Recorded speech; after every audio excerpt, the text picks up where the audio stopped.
Hello and welcome back. For today's video, I'm just going to introduce ToonCrafter, but I'm not going to use it for anime and cartoonish stuff. For me, ToonCrafter is a perfect tool to do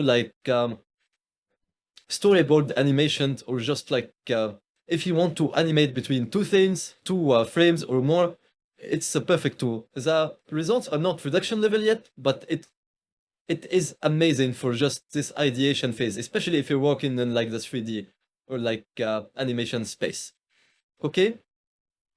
First things first, you just download it from the manager. I just use a Kijai wrapper. Okay? So you just go to install custom nodes and search for ToonCrafter I maybe without the space. Yes, perfect. Make sure to download the Kijai node wrapper, which has the name Comfyui Dynamic Crafter Wrapper. Okay, perfect. After it's downloaded, you can go to the custom node folder and you can find some example, or you can use my workflow. But basically, it's very simple workflow anyway. We don't use any checkpoints or something. We just use the images. Here I have 3 images. You can use as many as you want, starting from 2, of course.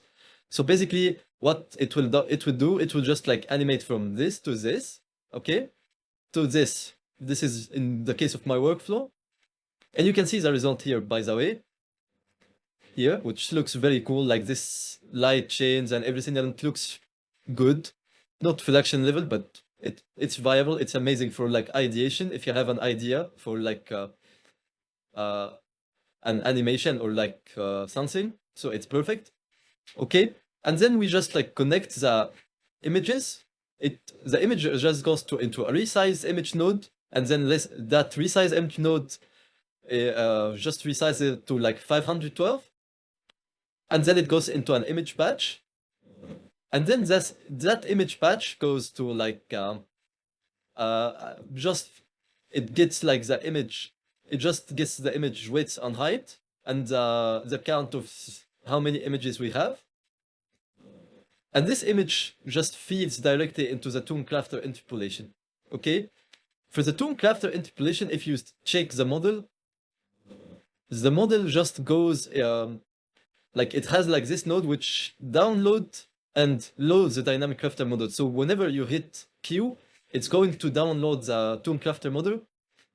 So you have to leave it for a little bit. And also, for the clip vision, it will download and load the clip vision here. And after it loads, it's going to work normally. I didn't change the settings here. I just use the normal ones, but it works good for me. And basically, it just doesn't work with light change. If you have a camera movement or a slight change in movement, it works pretty well. So this tool is like an image interpolator. This is why I named it interpolator. So it's really great. And that's it for today, guys. Hope you like it. Like and subscribe, and goodbye.